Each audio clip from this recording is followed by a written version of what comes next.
Well, good morning. Here it is. It's Friday. We've made it another week. We're on the threshold of another weekend, and of course, today is January the 31st. This is the last day of January, and it's hard to believe that the first month of this year has already flown by, but it has. And anyway, I hope you had a great Thursday. I hope that you had a wonderful day. Hopefully you were able to get some things accomplished, maybe kind of start working toward the weekend. And anyway, but now here, he's blessed us with the breath to breathe for another day, and this is a brand new day, and he's given us another day of opportunities. And I certainly hope and pray that you're feeling well this morning, and you're well rested and ready to tackle those opportunities that God has given us on this Friday morning. This morning, I want to share a devotional entitled Arrested and Tried. And this is over John chapter 18, this morning. In John 18:11, it says this, "But Jesus said to Peter, 'Put your sword back into its sheath. Shall I not drink from the cup of suffering the Father has given me?'" John chapter 18 tells the story of Jesus' arrest. I want you to keep in mind that John was writing his gospel decades after the other three were written. The events of the garden and the trials that followed already had been covered in detail by Matthew, Mark, and Luke. And those details, they were well known in John's day. That may explain why John, he doesn't really offer as many specifics in his account. The fact that Jesus's enemies, brought armed soldiers to arrest him, it showed that, despite their years of plotting against him, they still didn't understand him. He refused, every effort, to make him king. He had no political aspirations. He never encouraged rebellion among his followers, and he wasn't a fugitive. He frequently taught in the temple, where the religious leaders spent most of their time. And they could have arrested him without incident, anytime they wanted.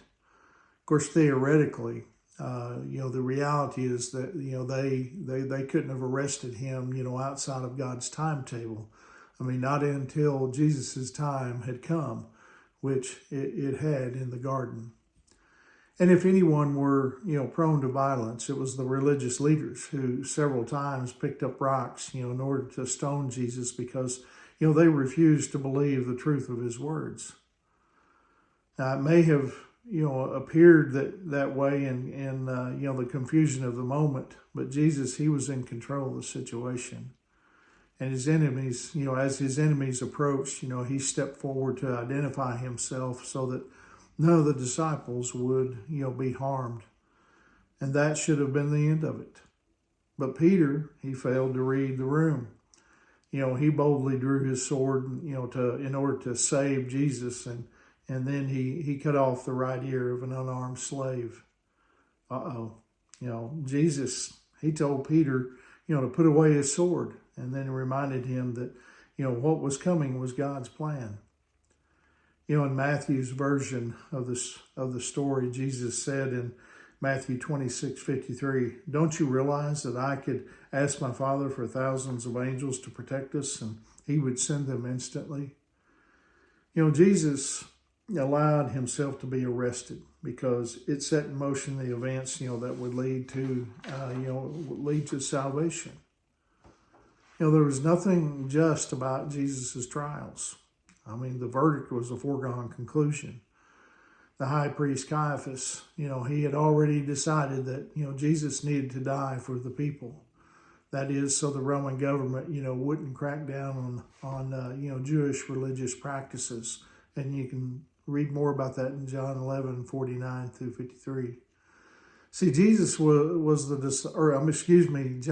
disciple who, accompanied Peter to the high priest's residence where Jesus was being tried.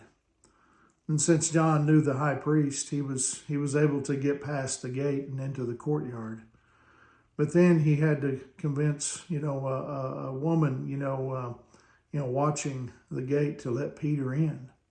The woman asked Peter, "You're not one of that man's disciples, are you?" And of course, no, he said, I am not, in verse 17. Now, inside the courtyard, Peter, he warmed himself by a fire. Twice more he was asked if he was Jesus' disciple. Twice more he said no. This was a total of 3 denials, just as Jesus had predicted hours earlier. I think the thing we need to remember about Peter is, he was just a weak in this moment. God had predicted this would happen, or Jesus had. And anyway, I want to leave you with this question to contemplate today. Peter denied Jesus 3 times. Have you ever failed Jesus? I mean, how did you experience his forgiveness and restoration? As we know, Peter, he was restored, and God, Jesus, he forgave him and, restored him, and he became one of the, latest, disciples to carry the word to further the kingdom. And so anyway, that's what God can do with each one of us is even in our weaknesses, just as Peter, God can change things, and he can take care of us, and he forgives us. And so anyway, hope that encourages you here on this Friday morning. Hope you have a wonderful day. And as always on Friday, if you find yourself close to Hydro on Sunday morning and you don't have a place to worship, come join us at Hydro First Baptist Church. We would love for you to come. But anyway, remember, Angie and I, we love you guys, and we're praying for you. And Lord willing, I'll see you soon. God bless you.